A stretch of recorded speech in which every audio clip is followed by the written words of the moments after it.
Hello everyone, how are you. FM में हम लोगों ने एक और चैप्टर ऑलमोस्ट फिनिश कर लिया था, वर्किंग कैपिटल मैनेजमेंट। तो हम लोग 5 मिनट 10 मिनट उसको थोड़ा सा रिवाइज कर लेते हैं और रिवाइज करने के बाद हम लोग उसका मॉड्यूल का जो क्वेश्चन बैंक है वो हम लोग थोड़ा सा डिस्कस कर लेते हैं। तो वर्किंग कैपिटल मैनेजमेंट, तो मैनेजमेंट वर्ड तो ठीक है, हम लोग फ्यूचर फोरकास्टिंग के लिए लेते हैं। वर्किंग कैपिटल का मतलब क्या होता है, इतना पढ़ने के बाद अपने को पता होना चाहिए कि working capital means total capital का वो पार्ट जो बिजनेस की वर्किंग के लिए, means day to day expense payment के लिए, फिक्स एसेट्स मेंटेनेंस के लिए जो पैसा हमको चाहिए, that is known as working capital. ठीक है, उसके बाद में अगर हम लोग बात करें तो वर्किंग कैपिटल, इस चैप्टर का मेन ऑब्जेक्ट क्या है, फोरकास्टिंग ऑफ वर्किंग कैपिटल। मतलब एक पर्टिकुलर एक्टिविटी लेवल के लिए हमको फ्यूचर में कितना वर्किंग कैपिटल चाहिए, that we have to estimate in this chapter, ताकि हम लोग उतना वर्किंग कैपिटल मेंटेन रख सकें। क्योंकि जितना वर्किंग कैपिटल रिक्वायर्ड है उससे कम रखना भी हमारे लिए प्रॉफिटेबल नहीं है, और उससे ज़्यादा वर्किंग कैपिटल मेंटेन करने से लिक्विडिटी रहती है पर प्रॉफिटेबल नहीं है। ठीक है, तो इस चैप्टर में अपने पास वर्किंग कैपिटल एस्टिमेशन के कितने मेथड्स है, we have 2 methods. First operating cycle method और second estimation of current assets and current liabilities. तो ऑपरेटिंग साइकिल मेथड जो है वो इस लॉजिक पर बेस्ड है कि आपको एक ऑपरेटिंग साइकिल रोटेट करने के लिए जितना एक्सपेंस करना पड़ता है उस एक्सपेंस के बराबर यू रिक्वायर्ड वर्किंग कैपिटल। तो ऑपरेटिंग साइकिल मेथड में सबसे पहले हम लोगों ने बात की थी ऑपरेटिंग साइकिल। तो ट्रेडिंग इंडस्ट्रीज़ के लिए ऑपरेटिंग साइकिल क्या होता है, कैश से क्या परचेस होता है, कैश से फिनिश गुड्स। ठीक है, कैश से आप फिनिश गुड्स परचेस करो, फिनिश गुड्स को आप सेल करोगे तो उससे डेटर्स क्रिएट होंगे और डेटर से क्या होगा, आपका कैश क्रिएट हो जाएगा। ठीक है, और वहीं अगर मैं ऑपरेटिंग साइकिल की बात करूँ मैन्युफैक्चरर्स के लिए, तो मैन्युफैक्चरर्स के लिए ऑपरेटिंग साइकिल क्या होता है, कैश, कैश से रॉ मटेरियल, रॉ मटेरियल से डब्ल्यूआईपी, डब्ल्यूआईपी से फिनिश गुड्स, फिनिश गुड्स से डेटर और डेटर से कैश। ठीक है, फिर नेक्स्ट टर्म आती है operating cycle period. Operating cycle period मतलब कैश टू कैश कंप्लीट होने में कितना टाइम लगता है। तो ऑपरेटिंग साइकिल पीरियड को वी रिप्रेजेंट बाय ओ। तो ओ इक्वल्स टू क्या हो गया, R plus W plus F plus D minus C. R मतलब रॉ मटेरियल स्टोरेज पीरियड। तो logically raw material storage period क्या होता है, रॉ मटेरियल परचेज करने से लेके प्रोडक्शन में यूज़ होने तक जो टाइम लगता है that is known as raw material storage period. Then WIP period, WIP period. तो डब्ल्यूआईपी पीरियड क्या होता है, रॉ मटेरियल को प्रोडक्शन में इंट्रोड्यूस करने के बाद फिनिश गुड्स मिलने तक का जो टाइम लगता है that is your work in progress period. फिर उसके बाद आता है फिनिश गुड्स स्टोरेज पीरियड। तो क्या होता है फिनिश गुड्स स्टोरेज पीरियड की अगर अपन बात करें तो फिनिश गुड्स स्टोरेज पीरियड मतलब हो गया फिनिश गुड्स बनने के बाद सेल होने तक कितने टाइम वो गोडाउन में रहता है। ये तीनों मिला के आपका इन्वेंट्री होल्डिंग पीरियड हो गया। डेटर्स कलेक्शन पीरियड, सेल करने के बाद कितने टाइम बाद पैसा कलेक्ट होता है। और क्रेडिटर्स पेमेंट पीरियड का मतलब क्या हो गया, परचेस करने के कितने टाइम बाद हम क्रेडिटर्स को पेमेंट करते हैं, वो that is known as operating cycle period. फिर उसके बाद कहानी आती है number of operating cycle in a year, कि सर एक साल में कितने ऑपरेटिंग साइकिल होंगे। अगर ऐसा कैलकुलेट करने को बोला जाए तो सीधा फंडा है 12/365 divide by operating cycle period. फिर उसके बाद इस मेथड के अकॉर्डिंग वर्किंग कैपिटल का मतलब क्या होता है। तो इस मेथड के अकॉर्डिंग वर्किंग कैपिटल मीन्स, बोलो, capital required to complete 1 operating cycle. तो एक ऑपरेटिंग साइकिल को पूरा करने के लिए जितना पैसा चाहिए that is our working capital. तो ये मेथड बोलता है वर्किंग कैपिटल के लिए कि आपका जो एनुअल कॉस्ट ऑफ सेल है, एनुअल कॉस्ट ऑफ सेल, उसको आप डिवाइड बाय 12/365 कर लो तो उससे पर डे या पर मंथ या पर वीक आ जाएगा, मल्टीप्लाई बाय आपका ऑपरेटिंग साइकिल पीरियड कर लो। तो just for example if your operating cycle period is 90 days, इसका मतलब अगर हम लोग आज बिजनेस स्टार्ट करेंगे ना तो अगले 90 डेज तक हमको कैश नहीं मिलेगा। ऑपरेटिंग साइकिल पीरियड अगर 90 डेज है, इसका मतलब क्या हुआ कि आज अगर अपन ने बिजनेस स्टार्ट किया तो अगले 90 डेज तक हमको कोई कैश कलेक्शन नहीं होगा। तो 90 डेज के एक्सपेंस के बराबर we require capital for working. तो आप एनुअल एक्सपेंसेस डिवाइड बाय 365 कर दो, डेली एक्सपेंस आ जाएगा, मल्टीप्लाई बाय आप 90 कर दो तो आपका वर्किंग कैपिटल आ जाएगा। और क्योंकि ये सब कुछ एस्टिमेशन पर बेस्ड है इसलिए हम लोग क्या करते हैं, हो सकता है हमारा एस्टिमेशन थोड़ा 19-20 हो, तो हम लोग जितना वर्किंग कैपिटल आया उसमें कुछ और ऐड कर लेते हैं, which is known as reserve for contingencies. ठीक है, तो रिजर्व फॉर कंटिजेंसीज आप निकाल सकते हो, कोई दिक्कत नहीं है, और जो आएगा वो आपकी टोटल वर्किंग कैपिटल है। उसके बाद यहाँ पे इस चैप्टर में सबसे इम्पॉर्टेंट क्या है? सबसे इम्पॉर्टेंट है ये फॉर्मूलाज।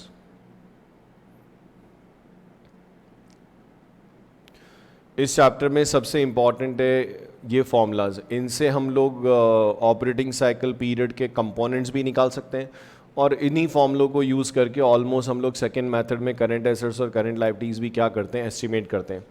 तो रॉ मटेरियल स्टोरेज पीरियड मतलब आज जो मटेरियल परचेज किया उसको कितना टाइम वेट करना पड़ेगा, तो वो कितने टाइम क्यू में रहेगा वो अपने को देखना है। तो लॉजिक यही बोलता है कि जितना पुराना इन्वेंट्री है उसको कंज्यूम होने में जितना टाइम लगेगा वो ही आपका नए मटेरियल का इन्वेंट्री होल्डिंग पीरियड है। तो जब हम लोग raw material storage period use करते हैं ना, आर, तो हम लोग आर के लिए फॉर्मूला क्या यूज़ करते हैं, average raw material stock divide by annual consumption multiply by 12/365। वैसे लॉजिक तो ये होता है, आर कैलकुलेशन का जो लॉजिक है, क्या लॉजिक होता है आर कैलकुलेशन के लिए, average raw material stock divide by daily average raw material consumption. और इसी को हम लोग ऐसे भी यूज़ कर सकते हैं, average raw material stock divide by annual consumption multiply by 12/365। और एनुअल कंजम्पशन कैसे निकालोगे, opening plus purchase minus closing. ठीक है, और अगर आपका opening closing raw material stock equal हुआ तो आपका कंजम्पशन इक्वल्स टू परचेज होगा। In that case we can use purchase in place of consumption in this formula. Second WIP work in progress period same है कि जो आज material production में introduce हुआ है उसको फिनिश गुड्स में कन्वर्ट होने में कितना टाइम लगेगा, that is your work in progress period. तो सीधा है, जितना ऑलरेडी इन प्रोसेस आपका फिनिश गुड्स है, इन प्रोसेस जो ऑलरेडी आपका रॉ मटेरियल है उसको फिनिश गुड्स में कन्वर्ट होने में जितना टाइम लगेगा वही आपके लिए वर्क इन प्रोग्रेस पीरियड है। तो वैसे यूँ फॉर्मूला देखें तो हम लोग लॉजिकली फॉर्मूला क्या बोलते हैं, हम लोग बोलते हैं average WIP stock. Think about the formula, logic क्या है सोचो, 2-3 बार लॉजिक सोचोगे तो परमानेंटली यू कैन लर्न। तो इस केस में अगर हम लोग बात करें क्या कि work in progress period calculate करने का लॉजिकल फॉर्मूला क्या है, तो average WIP stock divide by daily production cost, और एनुअल फिगर यूज़ करना हो तो average WIP stock divide by annual production cost multiply by 12/365। और बहुत सी बार ऐसा होता है कि प्रोडक्शन कॉस्ट की जगह हम लोग क्या कर सकते हैं, फैक्ट्री कॉस्ट भी यूज़ कर सकते हैं अगर एडमिनिस्ट्रेशन ओवरहेड नहीं हो। तो अगर मेरा एडमिनिस्ट्रेटिव ओवरहेड नहीं है प्रोडक्शन से रिलेटेड तो मेरा फैक्ट्री कॉस्ट और प्रोडक्शन कॉस्ट क्या होगा, सेम होगा। उसके बाद आता है फिनिश गुड्स स्टोरेज पीरियड। तो फिनिश गुड्स स्टोरेज पीरियड की अगर बात करें तो फिनिश गुड्स स्टोरेज पीरियड का लॉजिकल फॉर्मूला तो यही होता है, average finish goods stock divide by daily cost of goods sold. ठीक है, और अगर एनुअल बेस पे जाना है तो average finish goods stock divide by annual cost of goods sold multiply by 12/365। और बहुत सी बार आपका कॉस्ट ऑफ गुड्स सोल्ड जो है वो प्रोडक्शन कॉस्ट के बराबर होता है। सोचो कब होगा ऐसा, cost of goods sold production cost के इक्वल कब होगा, जब आपका फिनिश गुड्स का ओपनिंग क्लोजिंग स्टॉक इक्वल होगा तो ऐसा होगा। ठीक है, तो आप कॉस्ट ऑफ गुड्स सोल्ड की जगह in the absence of information you can use production cost also. बाकी डेटर्स क्रेडिटर्स की कैलकुलेशन नॉर्मल है, ऐसा 12th में भी आपने पढ़ा है। तो डेटर्स कैलकुलेट करना है तो एवरेज रिसीवेबल्स या average debtors divide by daily credit sale या average debtors divide by annual credit sale multiply by 12/365। और इसी तरह से क्रेडिटर्स कैलकुलेट करना है तो average payable divide by daily credit purchase. और एनुअल फिगर यूज़ करना चाहो तो average payables divide by annual credit purchase multiply by 12/365। और परचेज कैसे निकालोगे, consumption plus closing minus opening. Purchase अगर कैलकुलेट करना है तो consumption plus closing minus opening जो आएगा वो परचेज है, और ओपनिंग क्लोजिंग स्टॉक सेम है। तो in this formula we can use consumption in place of purchase also. तो ये फॉर्मूलाज बहुत इंपॉर्टेंट है। ठीक है, ये ऑपरेटिंग साइकिल पीरियड मेथड था। और यहाँ सबसे इम्पॉर्टेंट क्या है पता है कि अगर कुछ नहीं बोला है तो हम लोग वर्किंग कैपिटल को कैश कॉस्ट बेसिस पे एस्टिमेट करते हैं। इसलिए डेप्रिसिएशन जैसा कोई भी अगर नॉन कैश एक्सपेंस दिया है तो that should not be consider in calculation of cost. ठीक, ये आपका ऑपरेटिंग साइकिल पीरियड मेथड था। उसके बाद में सेकेंड मेथड हम लोगों ने लिया था estimation of current assets and current liabilities method. तो estimation of current assets and current liabilities में अगर हम लोग बात करें तो इस मेथड के according we have two types of working capital, gross working capital and net working capital. तो ग्रॉस वर्किंग कैपिटल का मतलब क्या होता है? ग्रॉस वर्किंग कैपिटल का मतलब sum of all current assets. तो तुम्हारे जो करंट एसेट्स का सम है ना, sum of all current assets is known as gross working capital, और नेट वर्किंग कैपिटल का मतलब current assets minus current liabilities. ठीक है, तो ये मेथड इस लॉजिक पर बेस्ड है कि working capital equals to current assets minus current liabilities. ठीक है, उसके बाद इस मेथड के अंदर वर्किंग कैपिटल निकालने के लिए हमको बिजनेस के रिगार्डिंग 3 इंफॉर्मेशंस होना ज़रूरी है। पहला कौन सा? First, we should know about the activity level for which we are required to estimate working capital, मतलब प्रोडक्शन और सेल लेवल नेक्स्ट पीरियड का कितना होगा। सेकंड, कॉस्ट स्ट्रक्चर या तो पर यूनिट या पर एनम। तो अगर कॉस्ट स्ट्रक्चर पर एनम है तो ये दोनों फर्स्ट इंफॉर्मेशन की मुझे रिक्वायरमेंट। और थर्ड सबसे ज़्यादा इंपॉर्टेंट है कि आपका inventory holding period, debtors collection period, creditors payment period का क्या पॉलिसी वो अपने को पता होना चाहिए। तो in this method we required 3 things, और इसमें से कुछ भी नहीं दिया है तो आपको इनडायरेक्टली कोशिश करनी पड़ेगी वो इन्फॉर्मेशन अपने को मिल जाए। ठीक है, उसके बाद अगर अपन बात करें इस मेथड में, तो इस मेथड में वर्किंग कैपिटल एस्टिमेट करने के लिए सबसे पहले हम लोग बोलते हैं कि आप कॉस्ट शीट बना लो। क्या बनानी? Cost sheet. तो कॉस्ट शीट बिल्कुल वैसे बनानी जैसे कॉस्ट अकाउंटिंग सिस्टम में बनाते हो। लफड़ा एडमिनिस्ट्रेटिव ओवरहेड का है, तो एडमिनिस्ट्रेटिव ओवरहेड अगर आप रिलेटेड टू प्रोडक्शन ट्रीट करते हो तो वो आपका प्रोडक्शन कॉस्ट का पार्ट है। ठीक है, पर if we treated administration overhead as general overhead, general overheads की तरह ट्रीट करें तो वो फिर प्रोडक्शन कॉस्ट का पार्ट नहीं है, then it is part of the cost of sale and treated as selling and distribution overhead. तो बाय डिफ़ॉल्ट आप जैसा भी ट्रीट करो ना, मुझे लगता है कि उसका एक प्रॉपर नोट और एजम्पशन क्वेश्चन के साथ में डाल देना चाहिए, क्योंकि वर्किंग कैपिटल का estimation is based on certain assumptions. तो जो भी एजम्पशन है, क्वेश्चन स्टार्ट करने से पहले यू कैन राइट एजम्पशन कि working capital is estimated on cash cost basis, debtors are valued on cost of sale, depreciation is not consider. ऐसा जो भी आप एजम्पशन लेते हो रिगार्डिंग एडमिनिस्ट्रेटिव ओवरहेड, वो सब आप पहले लिख दो, फिर क्वेश्चन स्टार्ट करो, ताकि एग्जामिनर को पता रहे कि आपका आंसर जो है वो किस एजम्पशन पर बेस्ड है, ताकि वो उसी एजम्पशन के अकॉर्डिंग आपके आंसर्स को चेक करे। ठीक है, तो कॉस्ट शीट बना लो नॉर्मली जैसे आप बनाते हो। फिर उसके बाद में आपको क्या करना होता है? वर्किंग कैपिटल स्टेटमेंट बनाना पड़ता है। तो कॉस्ट शीट बनाते समय क्या होता है? देखो, 2 तरह की कॉस्ट शीट बनती है। एक बनती है कॉस्ट शीट किसके लिए? Running business with same activity level. एक बनता है कॉस्ट शीट उन बिजनेसेस का जो रनिंग बिजनेस है और सेम एक्टिविटी लेवल है। तो उस केस में उनका ओपनिंग स्टॉक और closing stock, raw material, WIP, finish good सब इक्वल होता है। तो उन कॉस्ट शीट में रॉ मटेरियल स्टॉक या WIP स्टॉक या फिनिश गुड स्टॉक आता ही नहीं है, क्योंकि वो ओपनिंग क्लोजिंग इक्वल है तो सेट ऑफ हो जाता है। और अगर आप, वो बहुत इंपॉर्टेंट होता है if you are estimating working capital for new business या running business with change activity level. Last year production level अलग था, करंट ईयर में प्रोडक्शन लेवल अलग है।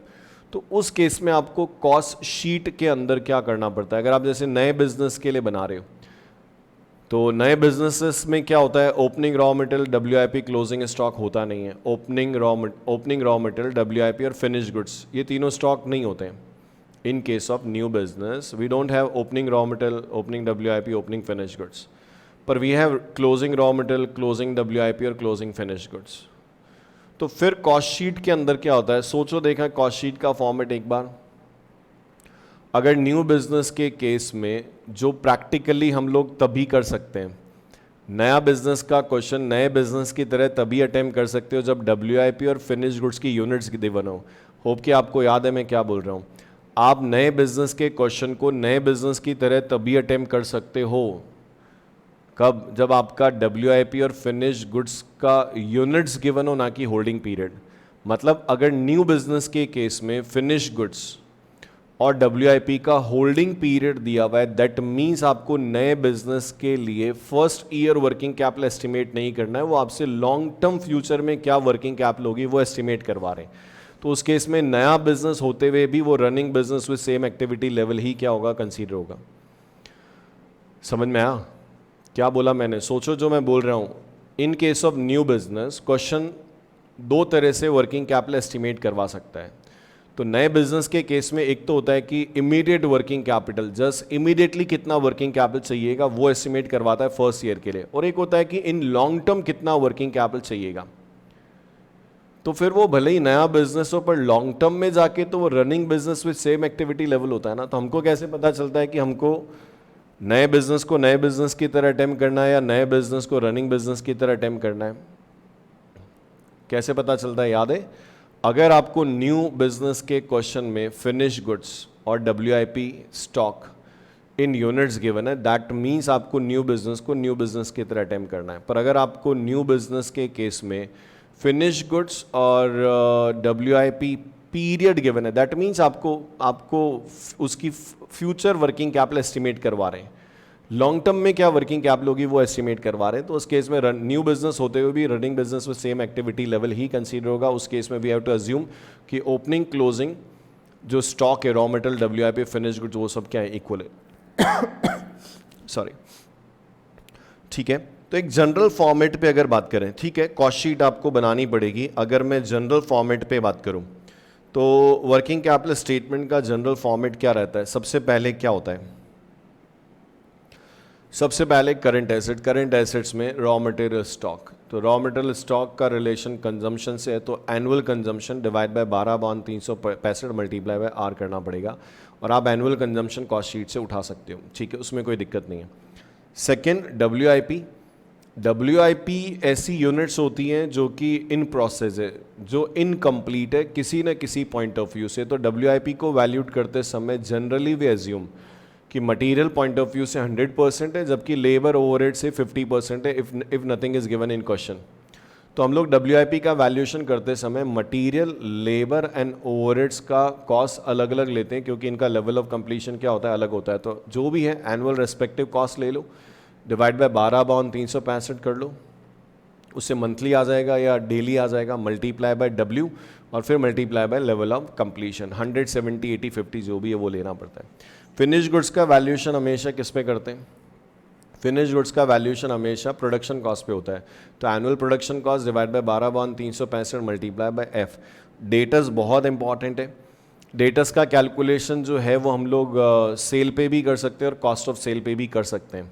तो डेटस कैसे निकालोगे? सेल, एनुअल क्रेडिट सेल या cost of annual credit cell divide by 12/365 multiply bye D, ठीक है। डेटर का कैलकुलेशन इंपॉर्टेंट है, क्योंकि बहुत सी बार गलती हो जाती है, हम लोग टोटल ले लेते हैं, जबकि डेटर का रिलेशन क्रेडिट सेल से। तो सेल लोगे तो भी क्रेडिट आएगा, कॉस्ट लोगे तो भी क्रेडिट सेल का कॉस्ट आना चाहिए। तो अगर क्वेश्चन बोल रहा है कि आपका 20% कैश सेल है, अगर क्वेश्चन बोल रहा है कि आपका 20% कैश सेल है, इसका मतलब क्या हुआ? अगर आपको क्वेश्चन बोल रहा है 20% कैश सेल है, इसका मतलब ये हुआ कि आपका 80% क्रेडिट सेल है। उसके बाद में कोई भी प्रीपेड एक्सपेंस है तो respective expense divide by 12/365 multiply bye period कर लो। कैश का बैलेंस है तो कैश ले लो।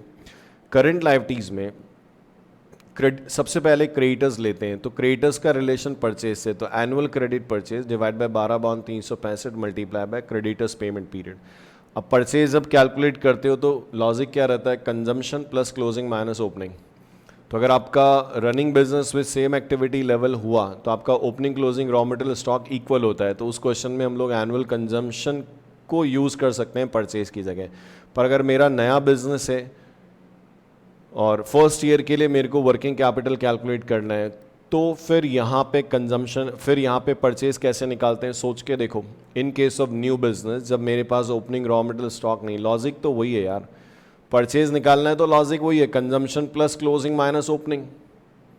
अब मेरा सोच के देखो, अगर मेरा नया बिजनेस है, फर्स्ट ईयर है, तो मेरा ओपनिंग स्टॉक नहीं है, तो इस केस में परचेज कैसे निकालोगे? कंजम्पशन कॉस्ट शीट से उठा लो, और क्लोजिंग स्टॉक कितना मेंटेन करना है वो आप उठा लो अपने करंट एसेट्स का फर्स्ट आइटम। तो कंजम्पशन प्लस क्लोजिंग, बस हो गया purchase, divide by 12/365 multiply by C. और अगर आपका running business with same activity level है, जैसे कुछ क्वेश्चन में सेकेंड ईयर का वर्किंग कैपिटल अपन ने एस्टिमेट किया, तो अगर आपका running business with change activity level है, मतलब आपके पास ओपनिंग स्टॉक भी है, तो उस केस में परचेज कैसे निकालते हैं? कंजम्पशन कॉस्ट शीट से ले लो, प्लस क्लोजिंग जो आपको मेंटेन करना है, माइनस ओपनिंग जो पिछले साल का था वो आप माइनस कर दो, परचेज आ जाएगा। तो लॉजिक तो वही है, क्रेडिटर्स का रिलेशन परचेज से है और परचेज का calculation consumption plus closing raw material stock minus opening raw material stock होना चाहिए, लॉजिक यही है, ठीक है। बाकी अगर कोई आउटस्टैंडिंग एक्सपेंस या वेजेस है तो रेस्पेक्टिव एक्सपेंस ले लो annually, divide by 12/365 multiply by outstanding period कर दो, ठीक है। ये माइनस करते ही क्या होगा? वर्किंग कैपिटल आ जाएगा। फिर उसके बाद में वही कंटीजेंसीज के लिए रिजर्व आप ऐड कर लो, जो आएगा वर्किंग कैपिटल हो जाएगा। तो कंटीजेंसी रिजर्व ऐसा बोलते हैं, we want to maintain reserve for contingency 10% of working capital. तो जो वर्किंग कैपिटल तुमने कैलकुलेट की उसका 10% निकालना है। और एक कभी कभी लैंग्वेज ऐसी यूज़ होती है, contingency reserve is 10% of working capital including that contingencies, मतलब कंटीजेंसी ऐड करने के बाद जो वर्किंग कैपिटल आएगी ना, इसका 10%। तो हम रिवर्स जाते हैं कि अगर ये 100 होगा तो ये 10 होगा तो ये 90 होगा। तो फिर उस केस में ये जो अमाउंट आता है ना, उसको डिवाइड बाय 90 इंटू 10 करके या इसका 1/9 कैलकुलेट करना पड़ेगा आपको वर्किंग कैपिटल के लिए, अगर रेशियो 10% है तो। समझ में आया? और WIP के लिए बाय डिफ़ॉल्ट यही मानते हैं, raw material is introduce at the beginning of the process and labour and overhead point of view से 50% कंप्लीट है, ठीक है। एक वर्ड और यूज़ होता है, labour and overhead accrued evenly. Accrued evenly मतलब वो आउटस्टैंडिंग से रिलेशन नहीं है, एक्रूड इवनली मतलब जितना बनता है उतना पेमेंट होता है। सो इफ WIP 70% कंप्लीट मतलब लेबर ओवरहेड 70% ही पेमेंट हुआ है, ठीक है। फिर उसके बाद में जनरली ये मुझे बहुत इंपॉर्टेंट लगता है इस चैप्टर में,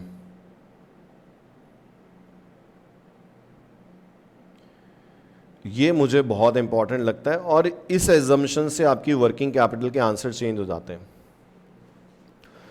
तो इस चैप्टर में चाहे बिजनेस रनिंग हो, न्यू हो, चाहे चेंज एक्टिविटी लेवल हो, we have 3 basis to estimate working capital. आपको वर्किंग कैपिटल एस्टिमेट करने की we have 3 basis. First estimation of working capital on cash cost basis, second होता है on total cost basis, third is on total basis. तो इन तीनों basis में 3 चीज़ों का ट्रीटमेंट जो है वो डिफर है। डेप्रीसिएशन कॉस्ट शीट में, debtors valuation working capital statement में, debtors valuation working capital statement में और टैक्स वर्किंग कैपिटल स्टेटमेंट। तो डेप्रीसिएशन का जो ट्रीटमेंट है वो कॉस्ट शीट में होता है, जबकि अगर मैं बात करूं डेटर्स का वैल्यूएशन और टैक्स का जो ट्रीटमेंट है वो वर्किंग कैपिटल स्टेटमेंट से रिलेटेड है। तो ये बहुत इंपॉर्टेंट है। बाय डिफॉल्ट हमेशा हम लोग कैश कॉस्ट बेसिस पे ही वर्किंग कैपिटल क्या करते हैं? एस्टिमेट करते हैं। तो if you are estimating working capital on cash cost basis, तो सबसे पहला impact depreciation should not be consider in cost sheet. Second, debtors का वैल्यूएशन वर्किंग कैपिटल स्टेटमेंट में कॉस्ट ऑफ सेल पे होना चाहिए। एंड थर्ड, जब मैं प्रॉफिट को वर्किंग कैपिटल का पार्ट नहीं मानता हूँ, इन that case tax should not be consider in working capital statement. Second, if we are estimating working capital on total cost basis, in that case, depreciation is considered in cost sheet. Debtors are valued at cost of sale in working capital statement, and tax is not considered in working capital statement. Or if we are estimating working capital on total basis, तो if we are estimating working capital on total basis, अगर मैं total basis पे working capital estimate कर रहा हूँ, then depreciation is considered in cost sheet. सबसे important, debtors are valued at credit sale, और जब डेटर्स को सेल पे वैल्यूड किया, that means you are considering profit as a part of working capital. In that case tax should be considered in working capital. तो advance tax है तो current assets में आ जाएगा, और प्रोविजन फॉर टैक्स है तो करंट लायबिलिटीज में आ जाएगा, या नेट ऑफ कर लो। तो ये बहुत इंपॉर्टेंट है। तो by default we always use cash cost basis. उसके बाद बहुत इंपॉर्टेंट होता है, तो जो सेकंड मेथड के जो क्वेश्चंस है ना, उनका पैटर्न जो है वो बेसिकली 4 पार्ट में डिवाइडेड है। ये 4 कैटेगरीज है। लॉजिक सेम है, बस थोड़ा 19-20 चेंज होता है। तो बहुत इम्पॉर्टेंट है ये आइडेंटिफाई करना कि हम किस बिजनेस के लिए, किन कंडीशंस में, किस बिजनेस के लिए we are estimating working capital. तो इसमें सबसे पहला होता है एस्टिमेशन ऑफ वर्किंग कैपिटल। सबसे पहला होता है estimation of working capital for, सबसे पहला फर्स्ट होता है estimation of working capital for running business with same activity level. तो फर्क इतना सही है कि उस केस में opening stocks and closing stock equal होंगे। सेकेंड होता है estimation of working capital for new business, estimation of working capital for new business for first year. अगर न्यू बिजनेस के लिए भी सब्सीक्वेंट ईयर के लिए एस्टिमेट कर रहे हो तो running business with same activity level की तरह ही होता है। तो estimation of working capital for new business for first year, तो उस केस में हमारे पास opening stock of raw material WIP finish goods नहीं होता है, पर क्लोजिंग स्टॉक होता है, उसका इंपैक्ट आता है। थर्ड होता है estimation of working capital for running business with change activity level. मतलब लास्ट ईयर प्रोडक्शन 50,000 था, अब हम लोग 80,000 करना चाह रहे हैं। In that case we have opening stock of raw material WIP and closing stock, sorry, in that case we have opening stock of raw material WIP and finish goods and closing stock भी हमारे पास होता है, पर ये दोनों क्या होते हैं, अलग अलग होते हैं, अनइक्वल होते हैं। और एक होता है estimation of working capital in case of double shift working. अगर मैं सिंगल शिफ्ट से डबल शिफ्ट पे चला जाऊं तो मेरा वर्किंग कैपिटल में क्या चेंज होगा। और एक होता है maximum permissible bank finance for working capital as per Tandon committee. तो फर्स्ट हम लोगों ने इसमें बात की थी estimation of working capital for running business.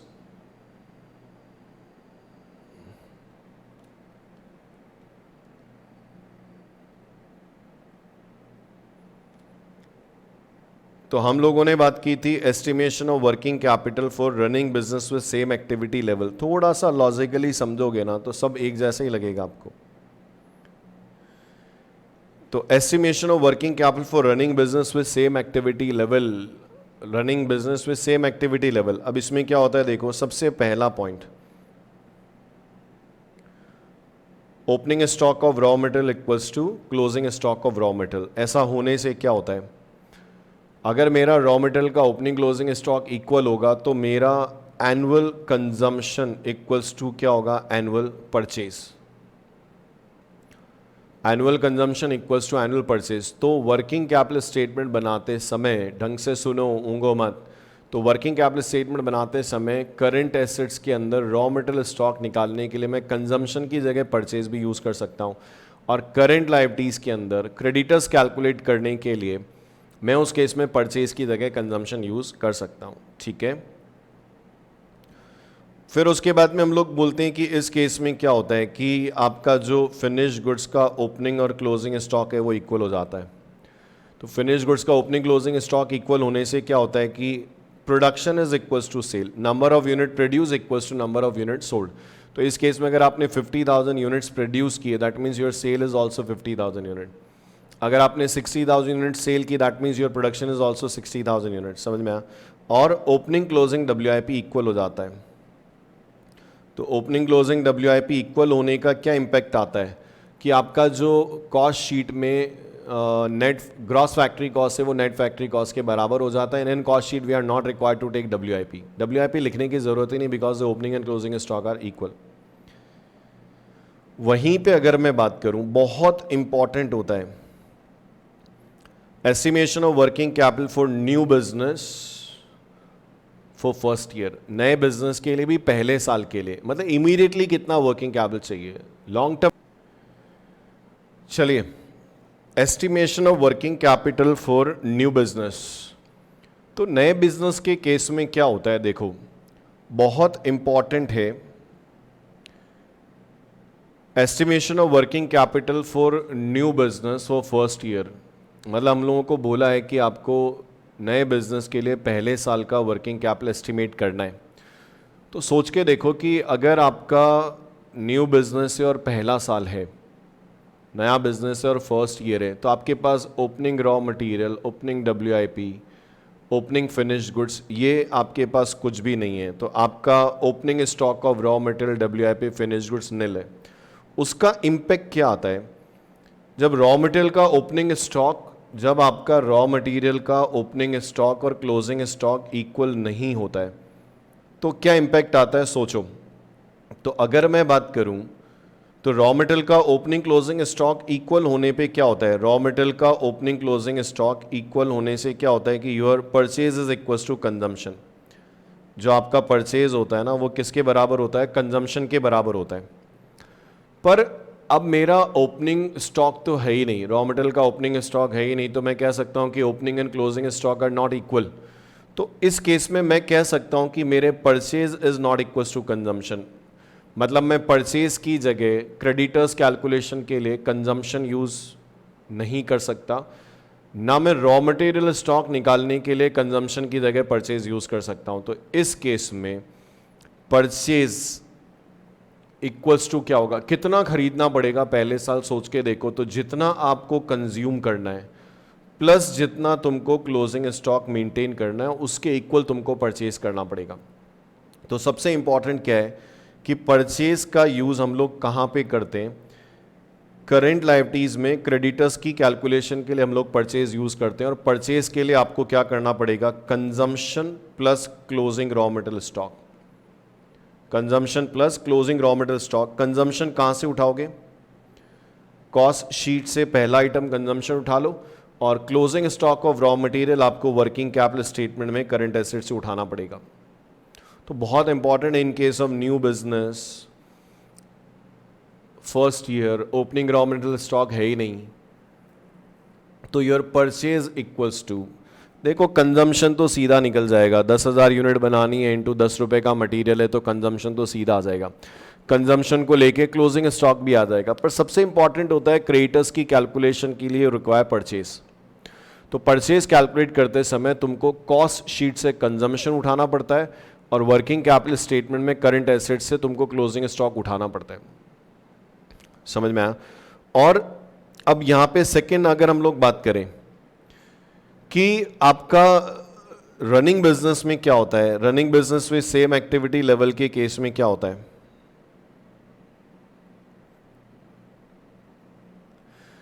Running business with same activity level के केस में क्या होता है पता है आपको, आपका opening finish goods closing finish goods stock बराबर होता है। उसका इम्पैक्ट ये आता है कि आपका जो सेल है वो प्रोडक्शन के इक्वल होता है। और इन केस ऑफ न्यू बिजनेस, समझ रहे हो,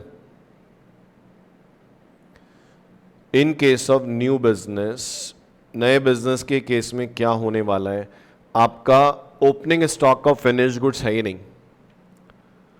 तो इस केस में सेल जो कैलकुलेट होगी ना, सेल कैसे कैलकुलेट करोगे, प्रोडक्शन में से closing finish good stock minus करना पड़ेगा। मतलब मैंने अगर 1,04,000 यूनिट्स प्रोड्यूस की और मेरे पास 8,000 का फिनिश गुड स्टॉक मेंटेन करना है, मतलब सेल 96,000 यूनिट्स होगी। तो इस एग्जांपल में प्रोडक्शन के सारे एक्सपेंस 1,04,000 यूनिट पे होंगे पर सेल के सारे एक्सपेंस 96,000 यूनिट्स पे होंगे। समझ में आया। तो अगर रनिंग बिजनेस अगर आपका न्यू बिजनेस है और फर्स्ट ईयर का वर्किंग कैपिटल एस्टिमेट कर रहे हो तो उसका दूसरा इफेक्ट आता है कि you don't have opening finish goods stock. तो आपको कॉस्ट शीट में तो फिनिश गुड्स स्टॉक लेना ही पड़ेगा पर क्लोजिंग लेना पड़ेगा, ओपनिंग तो होगा नहीं। तो इस केस में 2-3 इफेक्ट आते हैं। Production is not equals to sale, sale equals to finish goods produce minus closing finish goods stock. और कॉस्ट शीट जो सोच रहे हैं मेरे साथ में, कॉस्ट शीट बनाते समय आपको प्रोडक्शन कॉस्ट में से closing finish goods stock minus करना पड़ता है वैल्यूड करके, ये बहुत इंपॉर्टेंट है। और अगर आपका ओपनिंग WIP स्टॉक नहीं है, अगर आपका ओपनिंग WIP स्टॉक नहीं है, देखो रनिंग बिजनेस में सेम एक्टिविटी लेवल में क्या होता है, opening closing WIP stock equal होता है। इसलिए कॉस्ट शीट में we don't use opening and closing WIP stock क्योंकि इक्वल है, एक अमाउंट ऐड होगा और एक लेस हो जाएगा। पर सोचो अगर नया बिजनेस है, पहला साल है, ओपनिंग WIP है ही नहीं, क्लोजिंग WIP है, तो कॉस्ट शीट में क्लोजिंग WIP लेना पड़ेगा ना। और सबसे इंपॉर्टेंट क्या है पता है, उस केस में मुझे लगता है कि कॉस्ट शीट का फॉर्मेट ऐसा ले लेना चाहिए टिल WIP। तो आप जो रॉ मटेरियल लेते हो ना, अपन जो रॉ मटेरियल लेते हैं तो आप फिनिश गुड्स पे WIP पे अलग लेके एनुअल कैलकुलेट करो। फिर जो आप वेजेस लेते हो वो फिनिश गुड्स WIP पे अलग ले लो। फिर आप जो फैक्ट्री ओवरहेड्स लेते हो वो आप अलग ले लो। तो उससे तुमको पता चल जाएगा कि WIP का कॉस्ट कितना है, ताकि कॉस्ट शीट में मुझे क्या होगा, वो फैक्ट्री कॉस्ट में से WIP माइनस करने के लिए ये अमाउंट में माइनस कर सकता हूं। तो कॉस्ट शीट में तुमको नए बिजनेस के केस में अगर WIP है तो आपको ऐसा अलग से WIP लेना पड़ेगा। और फिनिश गुड्स आपको ओपनिंग तो होगा नहीं, क्लोजिंग होगा, तो आपको क्लोजिंग फिनिश गुड्स वैल्यूड करना पड़ेगा। तो रनिंग बिजनेस के केस में क्या होता है, रनिंग बिजनेस में सेम एक्टिविटी लेवल के केस में ओपनिंग क्लोजिंग फिनिश गुड्स बराबर हो जाता है, तो कॉस्ट शीट में लेने की जरूरत ही नहीं पड़ती है। ओपनिंग क्लोजिंग WIP इक्वल हो जाता है तो कॉस्ट शीट में आता ही नहीं है। पर बेटा इन केस ऑफ न्यू बिजनेस जब मेरा ओपनिंग और closing finish goods WIP unequal है तो कॉस्ट शीट में उनको कंसीडर करना पड़ेगा आपको। बहुत इंपॉर्टेंट है, लॉजिकली सोचो। और उससे भी ज़्यादा मुझे इंपॉर्टेंट लगता है ये मैटर। क्या है ये मैटर, देखो।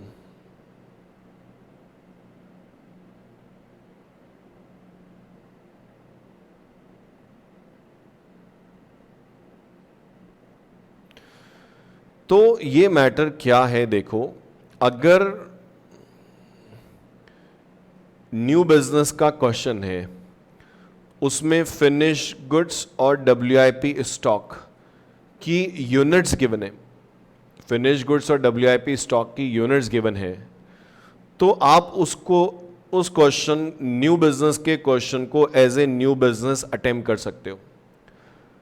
पर अगर न्यू बिजनेस के क्वेश्चन में फिनिश गुड्स स्टॉक और WIP स्टॉक का होल्डिंग पीरियड गिवन है, क्या गिवन है, होल्डिंग पीरियड गिवन है, तो फिर वो उसका मतलब ये होता है कि आपको न्यू बिजनेस की long term working capital estimate करवा रहे हैं जब वो बिजनेस रनिंग बिजनेस में सेम एक्टिविटी हो जाएगा। इसलिए फिर उस क्वेश्चन को, वो भले ही नए बिजनेस का क्वेश्चन है, पर वो एज ए कैसे अटेम्प्ट होता है पता है, as a running business with same activity level attempt करना पड़ता है। तो ये बहुत इंपॉर्टेंट कॉन्सेप्ट होता है कि नए बिजनेस के लिए हमको पहले साल की वर्किंग कैपिटल भी निकलवा सकते हैं और फ्यूचर में लॉन्ग टर्म वर्किंग कैपिटल भी निकलवा सकते हैं। जब वो बिजनेस रनिंग में आ जाएगा तो कितना वर्किंग कैपिटल चाहिएगा। तो क्वेश्चन आपसे क्या करवाना चाह रहा है, नए बिजनेस का क्वेश्चन फर्स्ट ईयर का वर्किंग कैपिटल निकलवाना चाह रहा है या आपसे लॉन्ग टर्म वर्किंग कैपिटल निकलवाना चाह रहा है, वो डिपेंड करता है कि फिनिश गुड्स और WIP का यूनिट्स गिवन है या होल्डिंग पीरियड है। तो गांठ बांध लो कि अगर फिनिश गुड्स और WIP का स्टॉक इन यूनिट्स गिवन है तो आप नए बिजनेस को नए बिजनेस की तरह अटेम्प्ट करोगे। और अगर आपको फिनिश गुड्स और WIP का स्टॉक इन यूनिट्स के बजाय होल्डिंग पीरियड दिया हुआ है तो भले ही वो नया बिजनेस हो पर attempt as a running business होगा, जिसमें raw material WIP finish goods का opening closing stock equal consider करते हुए आपको लेना पड़ेगा। समझ में आया, ये बहुत इंपॉर्टेंट है। उसके बाद एक और बहुत इंपॉर्टेंट है, एग्जाम में आज तक ऐसा कभी क्वेश्चन आया नहीं पर मुझे लगता है कभी भी आ सकता है क्योंकि मॉड्यूल में ऐसा एक क्वेश्चन है आपके पास। तो नेक्स्ट डिस्कशन ये रहता है कि estimation of working capital in case of double shift working. तो डबल शिफ्ट वर्किंग से क्या होगा पता है, ऑलमोस्ट सब कुछ इन यूनिट्स डबल हो जाएगा WIP को छोड़ के। तो सबसे इंपॉर्टेंट ही WIP है इन case of double shift working. अगर आप डबल शिफ्ट वर्किंग में जाओगे ना तो आपका यूनिट्स में हर कुछ, जो भी चीजें यूनिट्स में बात करूं तो ऑलमोस्ट डबल हो जाएगी। जैसे प्रोडक्शन 24,000 यूनिट का है तो डबल शिफ्ट करते ही 48 हो जाएगा। रॉ मटेरियल स्टॉक अगर मान लो 10,000 यूनिट्स हैं तो डबल शिफ्ट करते ही वो 20,000 यूनिट्स हो जाएगी। फिनिश गुड्स स्टॉक 4,000 है तो डबल शिफ्ट करते ही 8,000 हो जाएगा। डेटर 10,000 की यूनिट की सेल के बराबर है तो 20,000 की सेल के बराबर। मतलब मैं कह सकता हूं कि इन यूनिट्स ऑलमोस्ट डबल शिफ्ट करते ही सब कुछ क्या होगा, डबल हो जाएगा एक्सेप्ट WIP। तो सबसे इंपॉर्टेंट WIP का कॉन्सेप्ट है कि WIP जो है ना डबल शिफ्ट के केस में भी उतना ही रहेगा जितना सिंगल शिफ्ट में WIP यूनिट्स था। क्यों? क्योंकि अगर मान लो आपका WIP में 2000 यूनिट्स रहता है तो जैसे फर्स्ट शिफ्ट ओवर होगी उसके अंदर 2000 यूनिट्स इनकम्प्लीट है, इन प्रोसेस है। अब बेटा जब अगली शिफ्ट चालू होगी तो वो WIP पे काम होने लग जाएगा। फिर वो शिफ्ट जब बंद होगी तब वापस जब वो शिफ्ट बंद होगी, मशीन बंद होगी, तो उसके अंदर तो WIP 2000 यूनिट ही रहेगा ना। समझ में आया? तो डबल शिफ्ट वर्किंग में क्या होता है कि raw material, finish goods, debtor, creditor, outstanding, prepaid, ये सब ऑलमोस्ट डबल हो जाते हैं, पर WIP units will remain same. समझ में आया? तो ये बहुत इंपॉर्टेंट कॉन्सेप्ट होता है। फिर उसके बाद हम लोगों ने बात किया था maximum permissible bank finance as per Tandon committee. बहुत इजी है, वी हैव 3 नॉर्म्स, 3 नॉर्म्स हैं, ये तीनों नॉर्म्स आप आराम से याद कर सकते हो। तो अगर मैं जैसे टंडन कमेटी की नॉर्म्स की बात करूँ तो फर्स्ट नॉर्म क्या है? मैक्सिमम परमिसिबल बैंक फाइनेंस है ये। मतलब टंडन कमेटी ने, रिजर्व बैंक ऑफ इंडिया ने इस कमेटी को क्या क्या अपॉइंट किया और इसने फिर सजेशन दिए कि बिजनेसेस को वर्किंग कैपिटल के लिए बैंक को कितना फाइनेंस देना चाहिए। तो इन्होंने बोला 3 नॉर्म्स हैं, इनमें से कोई भी नॉर्म फॉलो करके you can finance working capital of any business. First 75% of current assets minus current liabilities, मतलब in simple word working capital का 75%। सेकेंड नॉर्म क्या है? Second norm is 75%, second 75% of current assets minus current liability, ये उससे ज़्यादा strict है। और third और ज़्यादा स्ट्रिक्ट है, जो तभी फॉलो कर सकते हो जब क्वेश्चन के अंदर आपको कॉर करंट एसेट्स गिवन हो। तो 75% of current assets minus core current assets का 75%, फिर माइनस आप उसमें से करंट लायबिलिटीज कर दो, जो आएगा वो आपके लिए maximum permissible bank finance as per Tandon committee होगा। समझ में आया? तो इतना हम लोगों ने डिस्कस किया है। और मुझे इस चैप्टर में सबसे ज़्यादा इंपॉर्टेंट क्या लगता है, सेकेंड मेथड, पहले तो उसमें भी कि वर्किंग कैपिटल कैश कॉस्ट पे जा रहे हो या टोटल कॉस्ट पे जा रहे हो या टोटल बेसिस पे जा रहे हो। और ये बेसिस चेंज होते ही डेप्रीसिएशन का ट्रीटमेंट कॉस्ट शीट में, डेटर्स का वैल्यूएशन वर्किंग कैपिटल स्टेटमेंट में और टैक्स का ट्रीटमेंट वर्किंग कैपिटल स्टेटमेंट में चेंज हो जाता है। तो वो बहुत इंपॉर्टेंट है, सबसे पहली चीज़। तो दूसरा कि हम लोग वर्किंग कैपिटल जो निकाल रहे हैं वो किस तरह के बिजनेस के लिए निकाल रहे हैं। तो running business with same activity level बहुत नॉर्मल है, तो ये समझना बहुत ज़रूरी कि उस केस में raw material, WIP, finish goods का ओपनिंग क्लोजिंग स्टॉक इक्वल हो जाता है। तो उससे क्या होता है, कंजम्पशन इक्वल्स टू परचेज हो गया। कॉस्ट शीट बनाते समय WIP या फिनिश गुड्स स्टॉक लिखना ही नहीं पड़ता है क्योंकि वो इक्वल होता है। फिर उससे भी कहीं ज़्यादा इंपॉर्टेंट है estimation of working capital for new business. तो नए बिजनेस के लिए तुमको पहले साल का वर्किंग कैपिटल अगर कैलकुलेट कर रहे हैं तो that is a different question. और अगर आपको न्यू बिजनेस के लिए लॉन्ग टर्म कैपिटल एस्टिमेट करवा रहे हैं तो फिर वो रनिंग बिजनेस का ही कॉन्सेप्ट हो गया। तो नए बिजनेस के लिए अगर पहले साल का वर्किंग कैपिटल एस्टिमेट करवा रहे हैं ना, तो फिर वो मुझे इंपॉर्टेंट लगता है क्योंकि उसमें ओपनिंग रॉ मटेरियल स्टॉक नहीं होगा, जिससे क्या होगा, तुम्हारा purchase equals to consumption plus closing होगा। परचेज कहाँ यूज होता है? क्रेडिटर्स के लिए। तो क्रेडिटर्स कैलकुलेट करने के लिए purchase equals to, we can not use consumption, तो क्रेडिटर्स निकालने के लिए परचेज निकालना पड़ेगा और परचेज के लिए कंजम्पशन प्लस क्लोजिंग करना पड़ेगा। और इंपॉर्टेंट क्या होता है पता है? ओपनिंग WIP होता नहीं है, क्लोजिंग WIP होता है। तो कॉस्ट शीट में क्लोजिंग WIP माइनस करना पड़ता है। तो WIP तक मेरे को कॉस्ट शीट में फिनिश गुड्स का और WIP का कॉस्ट अलग अलग बनाना पड़ता है। फिनिश गुड्स का ओपनिंग स्टॉक नहीं होता है, क्लोजिंग स्टॉक होता है फिनिश गुड्स का। तो कॉस्ट शीट में closing stock of finish goods तो लिखना ही पड़ता है, वो वैल्यूड करना पड़ता है, वो बहुत इंपॉर्टेंट है। और उससे भी ज़्यादा मुझे इंपॉर्टेंट क्वेश्चन में क्या लगता है पता है, कि नया बिजनेस और running business but change activity level का क्वेश्चन कैसे अटेम्प्ट होगा और डिपेंड करता है कि फिनिश गुड्स और WIP स्टॉक इन यूनिट्स है या उनका होल्डिंग पीरियड है। इन यूनिट्स है तो वो फिर एज ए नया बिजनेस या as a running business change activity level की तरह होता है। पर अगर वो होल्डिंग पीरियड्स है तो फिर वो नया बिजनेस या running business with change activity level जो है ना, वो दोनों ही long term working capital estimation के बेस पे हम लोग running business as a same working capital हम लोग एस्टिमेट करते हैं। तो मेरे हिसाब से ये बहुत इंपॉर्टेंट है, ईजी है, बस थोड़ा सा कॉन्सेंट्रेटेड रहोगे तो मिस्टेक नहीं होगा। समझ में आया? तो आप देख सकते हैं, कोई प्रॉब्लम हो तो मुझे पूछ लेना, ठीक है बेटा।